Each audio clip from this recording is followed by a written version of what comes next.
The Iron Game Chalk Talk podcast is brought to you by the following sponsors: EliteForm.com, IgnitionAPG.com, PlayUSA at PLAEUSA.com, and Sorinex Exercise Equipment at Sorinex.com. And now, the Iron Game Chalk Talk podcast. Welcome to Iron Game Chalk Talk with your host, Ron McKeefery. Every time our athletes walk into this weight room, they're going to be pushed to the max. Let's go! Everything you got! On this podcast, hear Coach McKeefery straight talk about training, featuring the top strength and conditioning professionals from around the world. And now, here's your host, Ron McKeefery.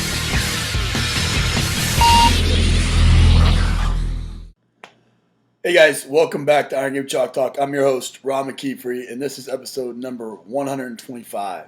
Iron Game Chalk Talk is a weekly podcast where I bring you experts in the field to talk shop. If you haven't already done so, please subscribe to us on iTunes or YouTube, or join the mailing list at ronmckeefery.com to stay up to date with the latest guests and anything else that we have going on. This week, excited to have Ed Cosner with us. Ed's a good buddy. He is the owner of Power Sport down in Texas. And just an all-around great, humble person that has a unique story, and just a great guy. And if you've gone to a lot of the conferences, you've probably seen Ed.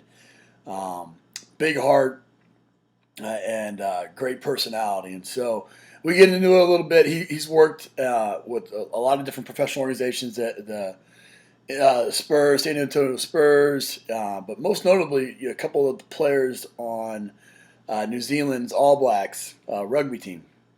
And for you those that don't know, I'm sure you do, but the All Blacks are the winningest professional organization in all of sports. I think it's like an 83% winning percentage, and just a phenomenal organization.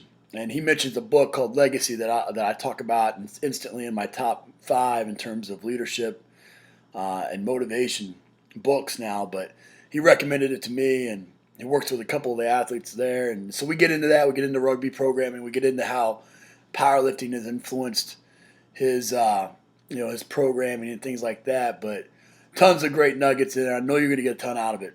Before you do, I want to recognize all of our sponsors.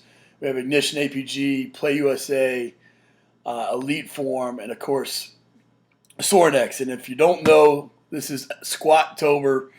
The month of October is Squat-tober, and we're taking turns posting videos, pictures of squatting, and just getting in the gym and getting after it a little bit. And so it's been great coming off the knee surgery to get back and squatting and working my way back up. But and encourage you to go on Facebook, like their Facebook page, add a picture of you, your family, anybody squatting, and just encourage those around you to do the same. But what a great company, what a great organization. They're coming back on board as a sponsor for 2016. And while you're there and you're posting your video or your picture, please thank them for being a part of Iron Game Chalk Talk and helping to continue to make this free for everybody, and just a class act organization. So reach out there. Quickly, want to mention my wife started this, and she totally did it on her own, and I thought it was great. And she's been a part of a lot of different wives coaching Facebook groups and web pages and things like that for several years, and just felt like the wives of strength coaches, husbands of strength coaches, significant others of strength coaches needed their own group. And so I guess we are a unique group to deal with, and unique challenges outside of just regular coaching. And so if you have a spouse, girlfriend, boyfriend, whatever, encourage them to join this group. Reach out, join it, and she's leading kind of some discussions and just a great support group for each other, and everything is basic questions to some in-depth things. And proud of her for doing that, and appreciate her doing it. As our profession, it takes its toll on our spouses and our families, and they need an outlet of some sort, I'm sure. So encourage your spouse, or significant other to join that. But hope that you get a ton out of this episode. I know you will. Sit back and enjoy. We'll see you on the other side. All right, guys, welcome back. Super excited to have a friend of mine on the show today, Ed Cosner, good buddy. If you've gone to the clinics and you've seen Ed training, you've seen him just a big heart, big personality, stud individual, and I'm super excited to have you on the show, bud. Thanks, man. I really appreciate it. I'm really happy to be here. And you and I've had lots of conversations, and your journey is an interesting one. Kind of go back to what kind of got you into strength and conditioning, and then what's led you to where you're currently at. Yeah, well, to say that this has been a long, twisted journey would be an understatement for me. I'm 53, so when I was a kid, we had a universal machine in a spare classroom. That's all we had. But I had weights at home because my father was a lifter and taught me. So, I used to go to the Detroit YMCA where I grew up at, just to watch the old bodybuilders, the old powerlifters, the old weightlifters, everybody train, and I would watch and then I would try to emulate it off to the side. But there was back in our day, Strength and Health magazine. Yep. There was an article in it about this. It showed this big 70s big dude, big guy standing off to the side of the St. Bonaventure weight room. It was a boiler room he created into a weight room. He was also the cross-country coach. And George Colfer was standing there, and he was, he talked about what he did in weight training and everything, and this was in the 70s. Weight training was still very taboo for sports and athletics. Right. And I used to tell people all the time that's what I wanted to be. I wanted to be a strength coach. So all the way back to the mid-70s for me. Funny thing is, in early 90s, when I started going to University of Texas at San Antonio, I told the same story to the head of the kinesiology department. He ruffled through his books, got the same article out. The article was from Dr. George Colfer, and I was now standing in front of Dr. George Colfer. Same guy. So I knew that this was, a heck of a path for me. No question. But, went in the Army in 80. Spent my 6 years in the Army doing some work. Got to train a lot more, had a lot of fun. Actually moved all the way to Corpus Christi, Texas, just to powerlift for a world powerlifting champion named Rick Cogler. And that really pretty much solidified what I wanted to do. Moved to San Antonio. But when I first moved to San Antonio, I trained at a gym, and there was an NBA player, David Greenwood, who played for John Wooden at UCLA, and John Wooden forbid them to lift weights. I mean, forbid them. And he was watching me lift, combination of some Olympic lifts, combination of power lifts, everything else, and would see me run, wanted to know more about it. So I started training him, started really falling in love with training the basketball players.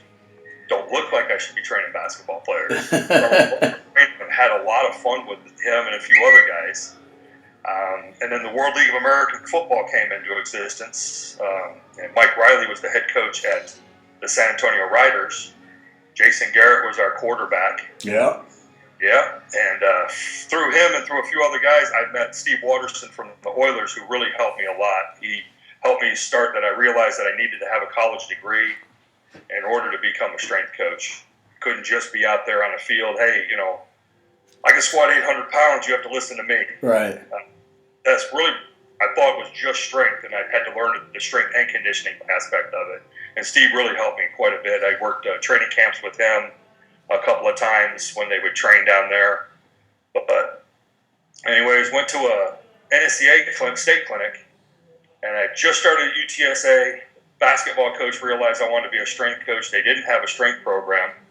Next thing I know, I'm the strength coach for the basketball team, strength coach for the volleyball team, strength coach for the baseball team. All the while, I'm a full-time undergraduate student and waiting tables down on the Riverwalk in San Antonio full-time.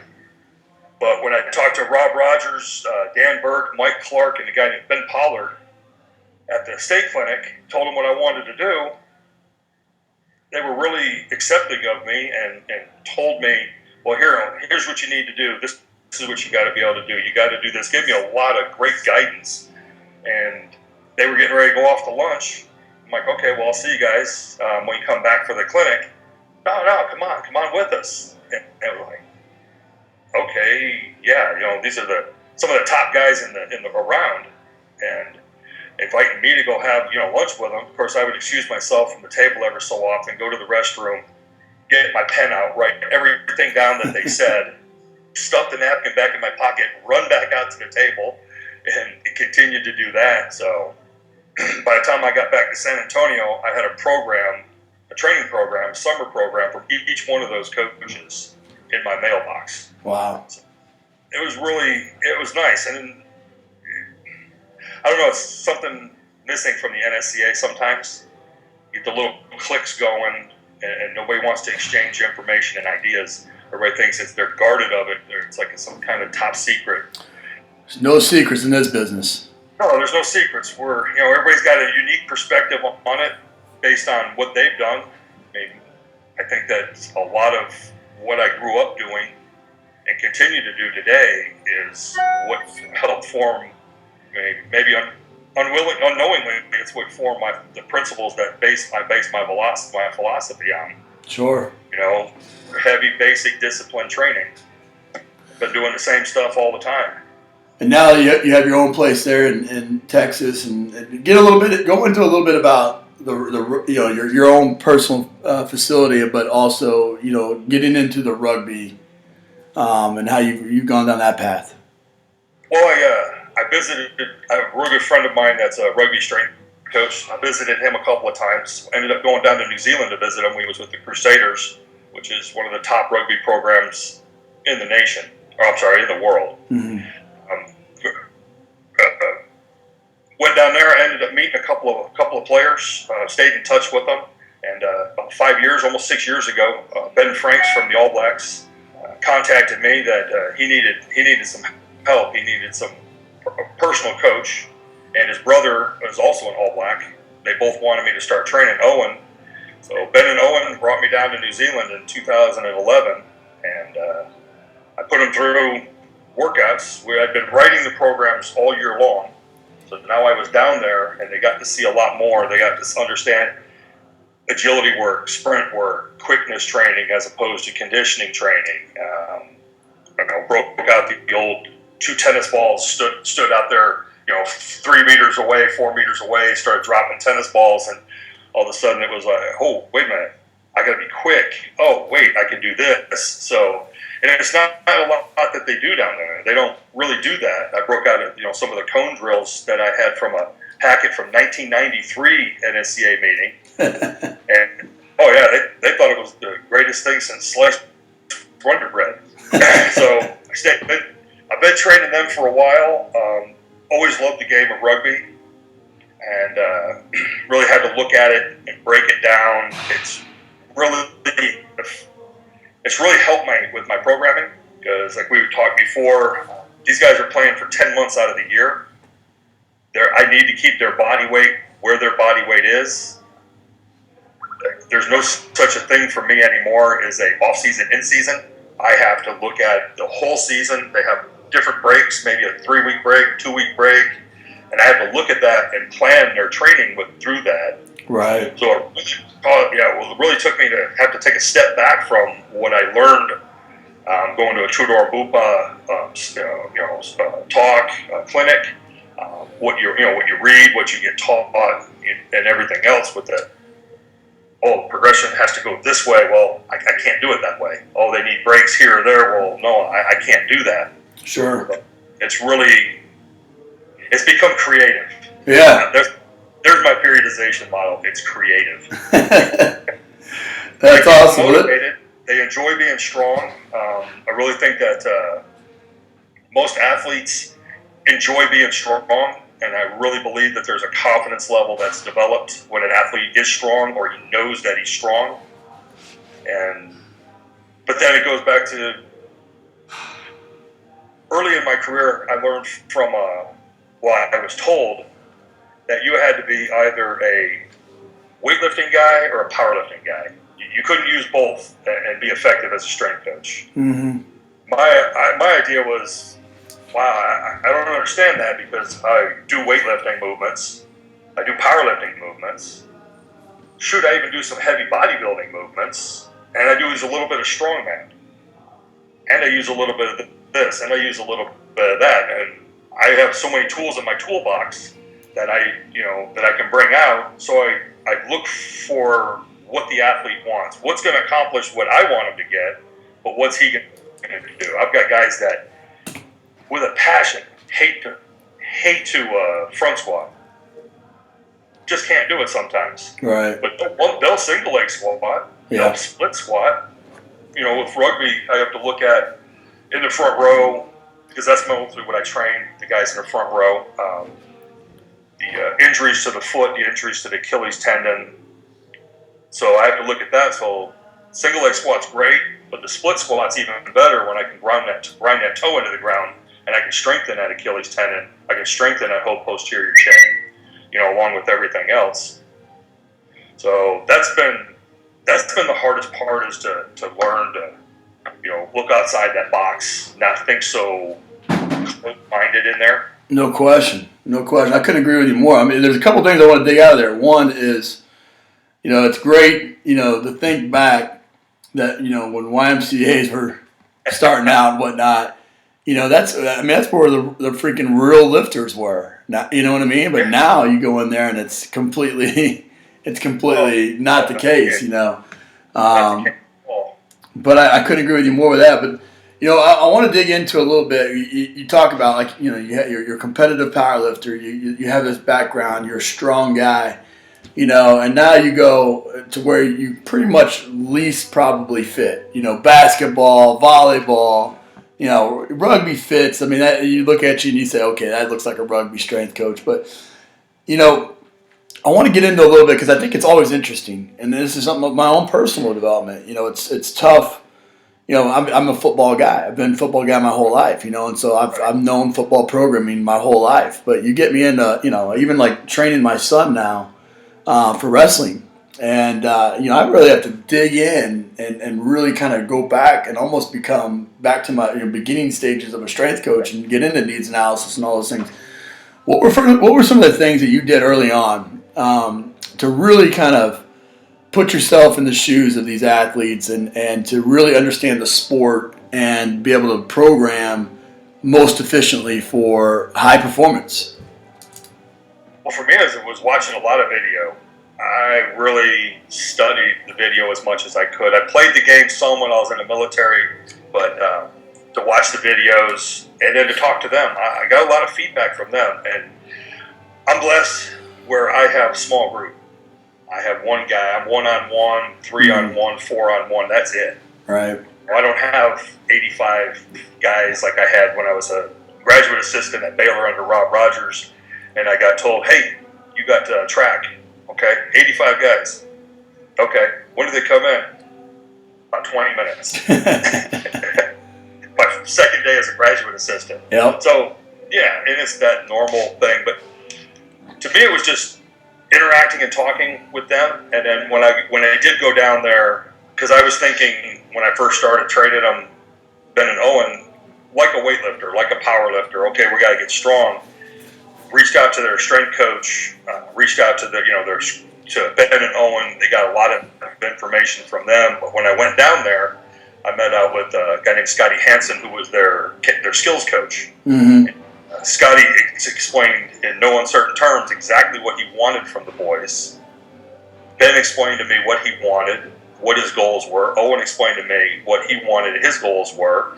And from there, I really sat down and thought as hard as I could with that, and then watched the way that they played on the field, watched what they did during practices, watched what they did during their training and how they were. Because these boys are both the same position on the field. Okay? They're both the exact same position. Ben is one of the few in the world that can play both sides of the scrum, which would be like playing left tackle, right tackle. Okay? So Ben enjoys being a powerlifter and heavy bodybuilder. Right. Both completely opposite, enjoys being a weightlifter with some power lifts put into it. But both of them are getting effective program. Sure. they're at the top of the food chain, but their programs are very different. So had to look at that where if you're a rugby loose head forward, this is what you have to do. Right. Or you're a basketball big, this is what you have to do. Well, no, there's a lot of different ways, and I started doing that when I was with the Spurs under Mike Brungard, and I came in there after the '99 lockout. I was training a lot of guys, and Mike had sent them to me. I just finished graduate school at Baylor, and the players, some of them, basketball players, they don't want to lift. Right. So I could get them 2 days a week. They thought they were only training twice a week. We were running another day, doing some sprint work, and on another day we called it Fun Day. Fun Day, yeah. Pushing a shopping cart up a ramp, loaded with some sandbags. Throwing medicine balls that I'd learned from Vern Gambetta. All of these different things. They didn't realize that they were doing some serious strength training and some serious central nervous training, system training. They just knew that they weren't lifting weights. Sure. So I started looking at that when I went to the Spurs, and it was, hey, we need to teach these guys how to Olympic lift. That's what Mike brought me in originally to help them with. And Avery Johnson was one of my players that I had. That was my responsibility. Now, Avery been in the league 10, 12 years. Avery going to learn how to hang clean? Played at Southern University. No, Avery's not going to learn how to hang clean. All right. Avery's going to fight me on hang cleans. Sure. We can't squat because when I got there were 2 Smith machines in the weight room. The squat rack was me. Hang clean the weight up, hand it to somebody. Hang clean the weight up, step on a 24-inch box, hand it to Will Perdue, who was 7 foot tall. So having to think that way was like, okay, well, Avery will do this for me. He'll do some single leg squats, and he's not really going to do glute ham raise, even though I think he should. But if I make him hold the dumbbells there, he can do an RDL with that. Right. So we're going to superset single leg squat, RDL. We're going to do this. We're going to do that. And then right before practice, I'll take him out to the court and we'll throw med balls. Mm. Okay. Wasn't the program that I had envisioned, but I had to think and go with what that athlete was going to do for me, with me. Sure. And Vern Gambetta, had a quote for a long time, and it's it's what we do as strength and conditioning coach. I'm not trying to do it to an athlete. I want to do it with the athlete. Right. I want him to be just as vested in what we do as I'm invested in what he's doing. I want him to know why he's doing it. I want him to understand why he's doing it. I want him to enjoy it, because if he enjoys it, he'll put some effort into it. No question. Opposed to, hey, do 3 heavy sets of hang cleans, and the guy hands me back a sheet and it has 40 kilos on there for his heavy sets. Right. So with guys like Ben and Owen, obviously they're coming to you, because like you said, they're lineman type, they're linebacker bodies, but they're kind of a lineman type position. That confidence that you talked about as far as being strong and getting, being, having inside of kind of that, building that armor for the game. Talk a little bit about how you've taken what you've learned in powerlifting. I mean, that's what it's all about. I mean, there's such a mentality that comes with getting under 800 pounds, like you mentioned, that transfers over into sport. How have you taken what you've learned in powerlifting and transferred it over to, say, Ben and Owen in rugby specifically? Well, a lot of it is just using, we'll use a power clean to start. Nice application of force through the ground. We're gonna stop power cleans at a certain point because they're not gonna drop under the bar. They're not gonna get. But we're gonna start deadlifting. Right. We'll clean pull. Try to keep that same position, or like I said before, Ben likes to roll over and go to the deadlift. Now, with these guys playing as long through the season as they are, I can only ask them to heavy squat about every 10 to 14 days. Mm-hmm. So on the other week, we heavy deadlift.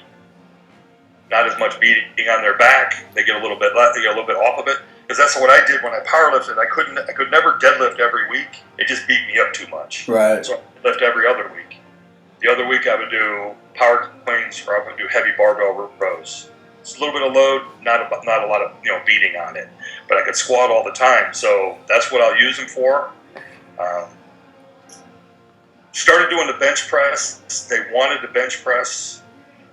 Shoulders are really beat up in this sport by the way they bind. When they're scrumming, also by the contacts made with the shoulders all game long. So they really wanted to be able to do that. Couldn't incline was a decent exercise for them, but they really wanted to get up. So my requirement to them was they had to bench narrow. They couldn't bench like a powerlifter out wide.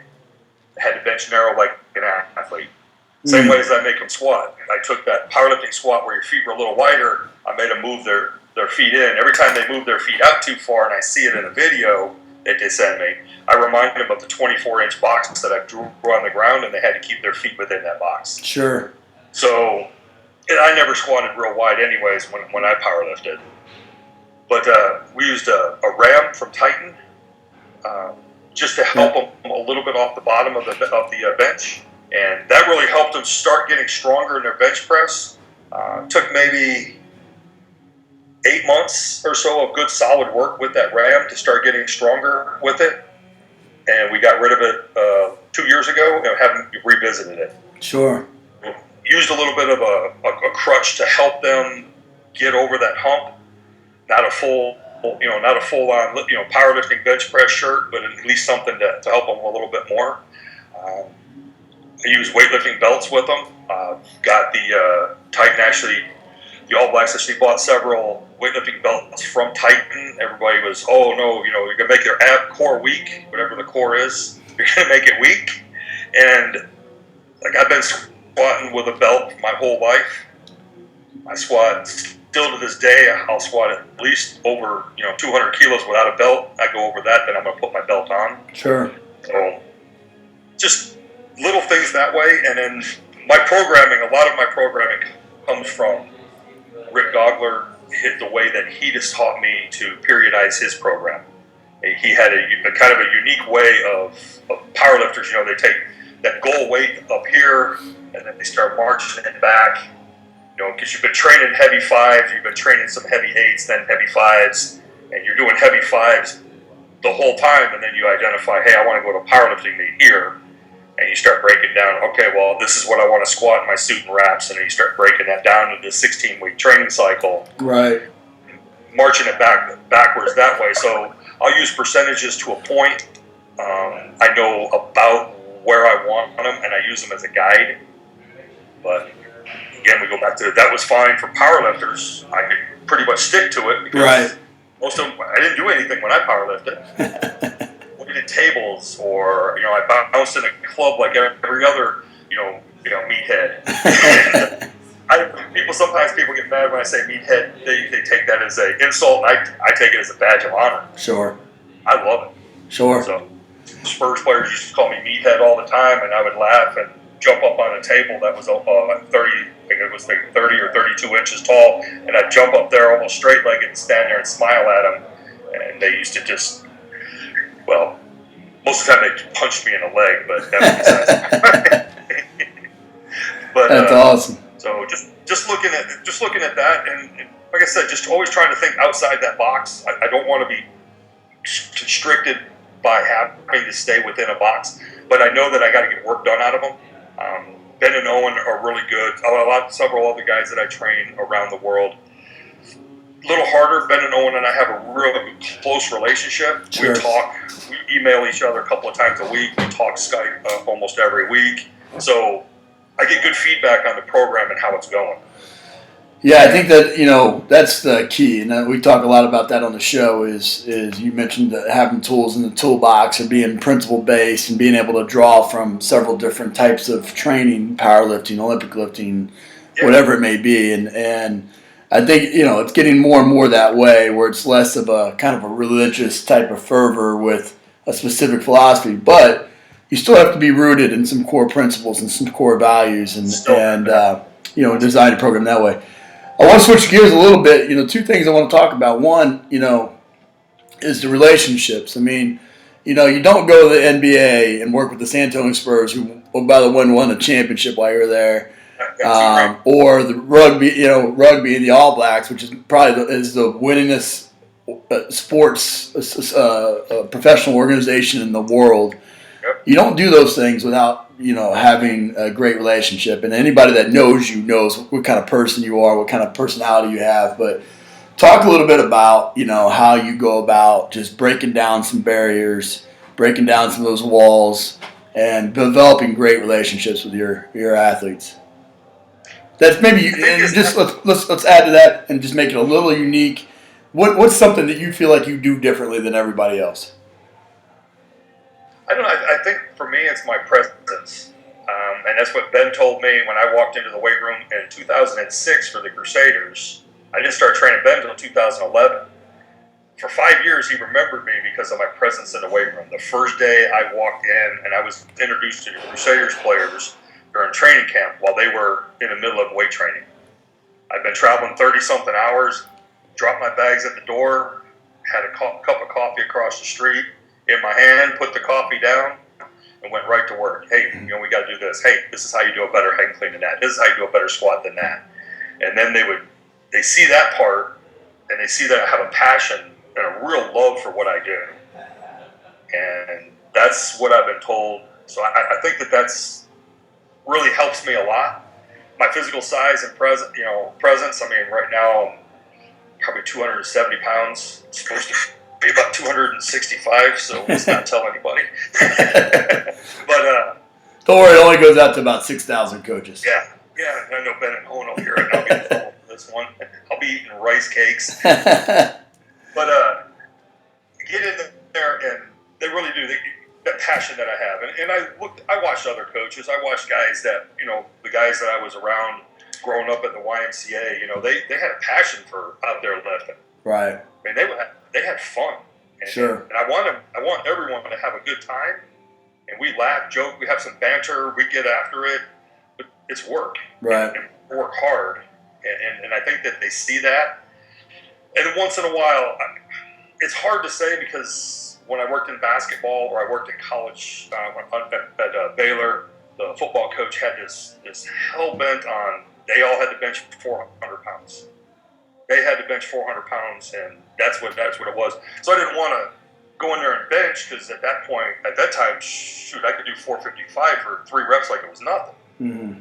I didn't want to see that and think that they had to do that to play football. Right. But I also wanted to see it.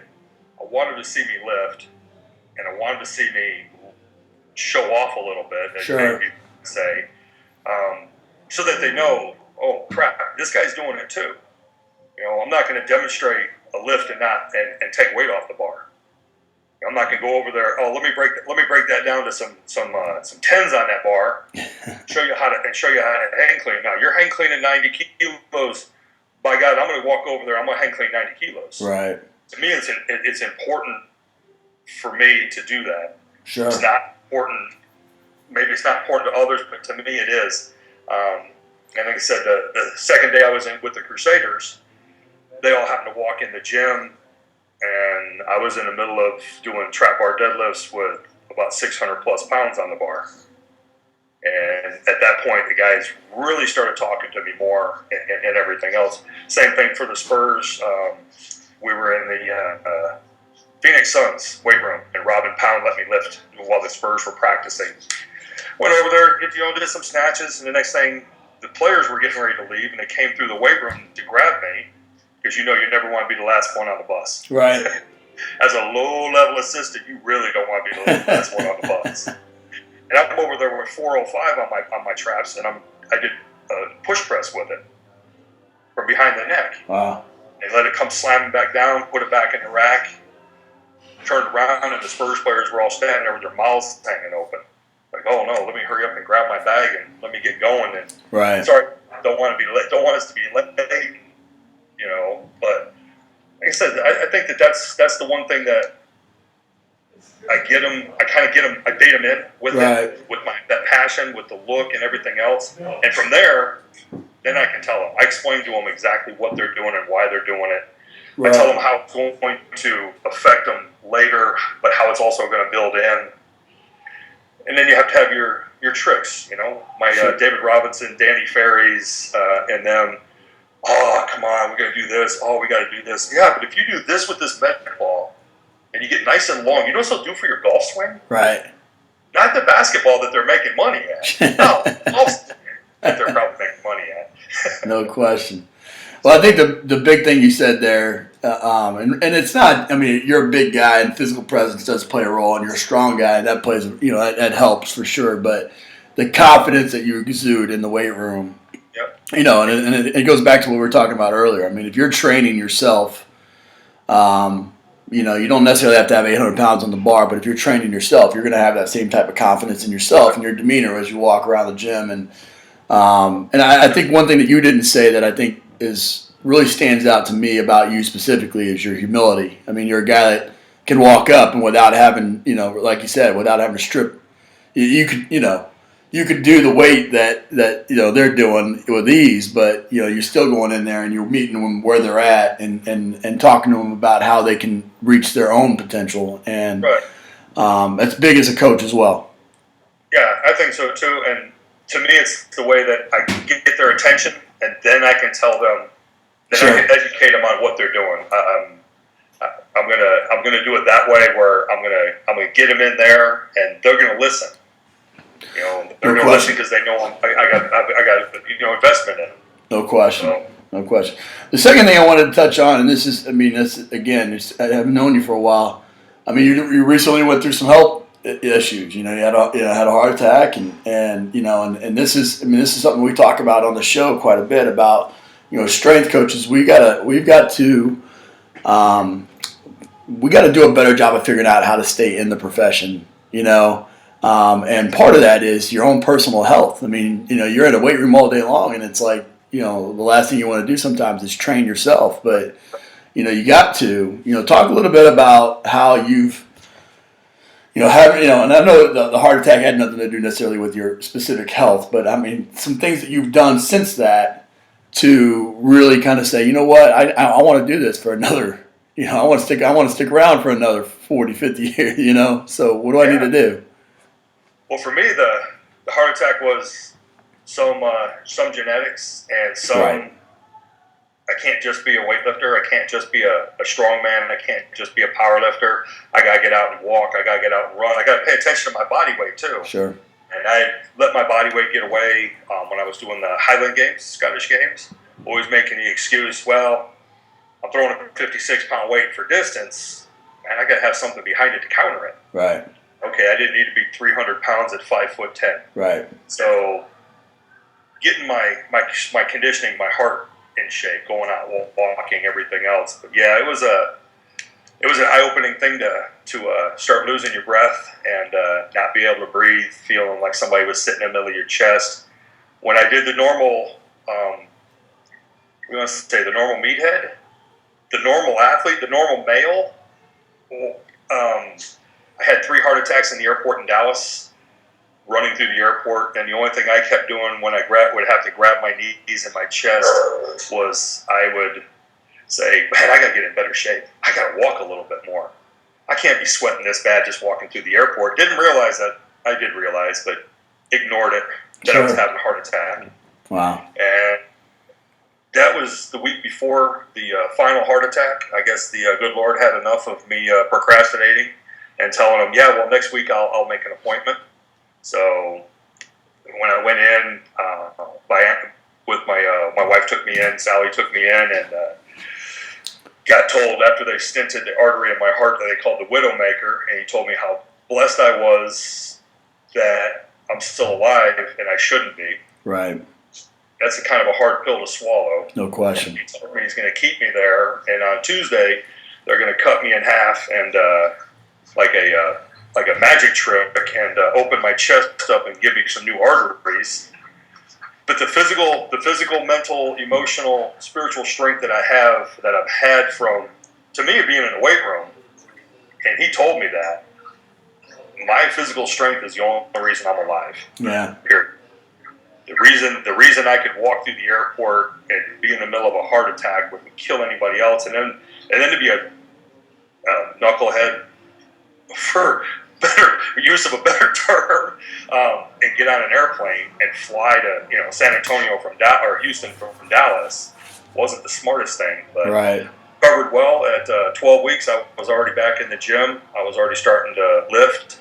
And at week 16, I did snatches, overhead squats, and 300-pound squats. Wow. So, and been slowly kicking heart disease's rear end since then. Well, but I've had to make a lot, drop my body weight down, still dropping my body weight down. Ben and Owen Ben especially has really been helpful with that. I train them, they train me. When I was down there in December, it was, all right, well, we're going for a run. I expect to see you walking for 45 minutes. Yep. I don't want to walk for 45 minutes. Tough. All right, well, if you don't walk for 45 minutes, you're going to get this salad and some wheatgrass. Okay, I'll walk for 45 minutes. Well, that part, having to be a little fitter. No. I found that even when I coached both with the Spurs and at Baylor and at UTSA, I had to weight train in the morning before anybody else because I will not do it in the afternoon. No question. Me too. Like you just said, it's hard to work the whole day in there and then stay there in weight training. Yep. Because you're always going to get disturbed. Somebody's going to come in. I own my own place, and I still get bothered. Somebody comes in early. Somebody comes in here, so I go as early as I can, get my work done. It's helped me. I shorten up my workouts a little bit. I mean, I'm not doing what I used to do all the time, but doing what I need to, and I'm trying to train. I'll probably train 7 or 9 times a week. Double up here and there, go out for walks, go for a run. So I look like a fat kid chasing a cookie uphill, but it's a heck of a look, and the people at the park really probably they get some enjoyment out of it. Well, I hear you, man. Well, that's, again, I think, whether or not you're a veteran strength coach and you're getting older and you just got to stay more healthy, or if you're a young strength coach, it's easy to get caught up in chasing this profession and forget about yourself some. And so it's like you said, it's important to balance that mind, body, and spirit, and in all 3 phases, and that may include your own personal fitness. But hey, I want to get you out of here, man. 2 quick questions that we kind of end with. One is, what's the best piece of coaching advice you've ever received? Best piece I've ever received was listening to Clyde Emmerich, and he said, "Stick to the meat and potatoes of training. Squat, do a weightlifting movement, squat, pull, press. That's it." And I've really kind of, Ben and Owen heard it from Clyde when they met with him last year when they played in Chicago. He told me the same thing. I'd heard it before. Just sticking to the basics. It's funny because every time somebody, coaches start messing up, sport coaches, the teams are starting to, we're going to go back to the basics. Well, why do you ever leave the basics? Right. Basics you have to do the basics well. That's where you need to concentrate everything on. I agree. I agree. And one that, and I know you read the book Legacy with Brad, and it's one of Ben's really good mates. 41 years old, he can still step on a rugby pitch if he wanted. And his thing, champions do extra. And I still go back to the old Champions poem when they were the big, manufacturer of our T-shirts and everything that we liked. And the thing that they had, there's no off season. Champions always do extra. And it's up on the wall in my gym. It's around in different places, and I remind everybody, and I do it myself. I'll do 1 extra set, 1 extra rep, 1 extra something. Sure. That was a pretty good one from Brad. Yeah. The book was great. It takes me to my next question. Besides just that book, which is Legacy, you recommended to me. I read it. It's one of my top 5 now. Totally great book. But give us another book, an app, and a website recommendation. For me, I'm a kind of a huge Milo guy. Iron Mind, anything Randy Strawson writes. I like the way that he writes, the stories that he writes, and the keys to progress. It may not be the weight training that you want to do, but just the story that he writes. So that one's really, anything that Randy writes, I read. And there's Louis L'Amour writes quite, it's a Western guy. Mm-hmm. There's one thing that a lot of people don't understand. I study a lot of philosophy as well. I think I use my philosophy degree more than I ever use a kinesiology degree. Sure. And Louis got one. It's a walking drum, and it just talks about the inner drive being as powerful as that beating drum that the soldiers use to go into war, caravans used, or anything else. To get to march, to keep everybody in pace to get where they're at. That inner drive to get there, and I'm very, very fascinated with that inner drive. Yeah. It's something that I know I have. I'm trying to figure out how to get what I have inside of me out and be able to talk about it more, because I think that inner drive is what keeps me doing exactly what I do. The inner drive is what keeps you doing exactly what you do. Mm-hmm. Otherwise, you could have found a heck of a lot better job for your family than hopping around the United States. No question. Or living overseas, which is, for me, is my wife Sally puts up with a lot, and I'm blessed by her.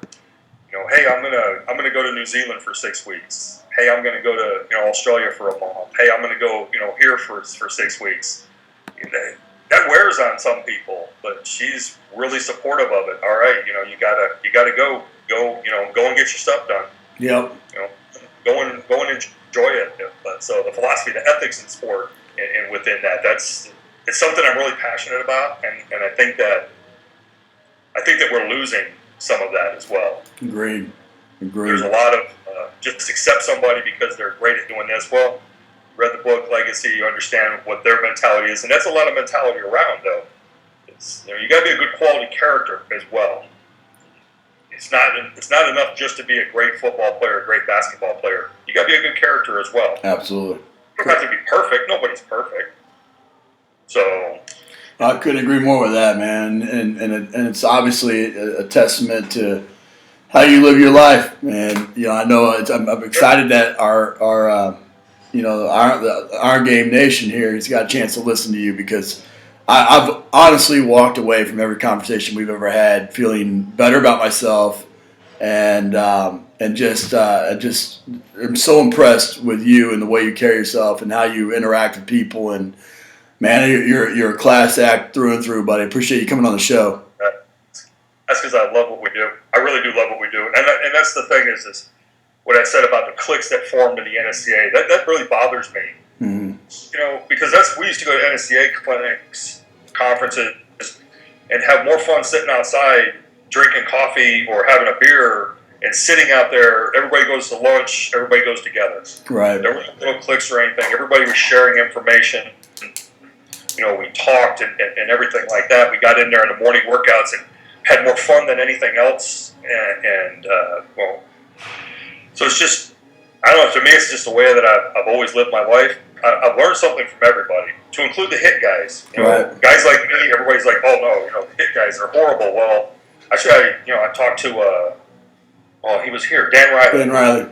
I talked to him one day at a clinic. Boyd Epley spoke and he spoke. Well, I talk about two polar ends of the earth right there. And from Dan I got, well, I understand because they don't do any pulling. They're a little weaker to the posterior chain and the upper back. Well, he says he starts out every workout. They start with neck work. Well, shoot, neck. Yeah, that's a great exercise to start with. And he starts with rear delt work. And you look at some of those old Nautilus machines that they did rear delt work, one where you lay down and reverse fly. Those things are great. Yep. Because you're not going to get most guys that can bend. Half the bodybuilders can't lean over with a pair of dumbbells and do a rear delt raise correctly. That's true. So why not put that? So I've tried to learn everything. Vern Gambetta helped me with that one. Yeah, he's great. He was speaking and I did his clinic, Rebuilding the Athlete, Building the Complete Athlete. It's a great one. I did that when I first started coaching, and I learned quite a bit from it. And he hooked me after it was mostly physical therapists and Rob Rogers and one other strength coach. And then everybody else was a physical therapist or occupational therapist. Boy, we were really out of place. And, he spoke, about some stuff, and then he put up a picture of Rachmaninoff, the weightlifter. He's like, hey, you guys, who can identify this? And he looked right at me. He goes, you better be able to. So I told him, if you don't know that, if you can't power clean your body weight, you can't have a positive effect on acceleration out of your position or out of the blocks. Well, here's this guy talking about, he gets hemmed in with the functional training thing. Here he was talking about that, and here he just told me that, and I was like, oh, crap, okay, I got to listen. Right. And then, like I said, a lot of the med ball stuff, and then I got my buddy Mike Babb, who was played at UT and played the NFL for quite some time, and his two strength coaches, Dana LeDuc and Dave Redman. Yep, right. He's given a lot of stuff. So I, as the season progresses for Ben and Owen, we start doing dumbbell power cleans, dumbbell power clean to press, getting away from the bar because they're a little beat up. And sure.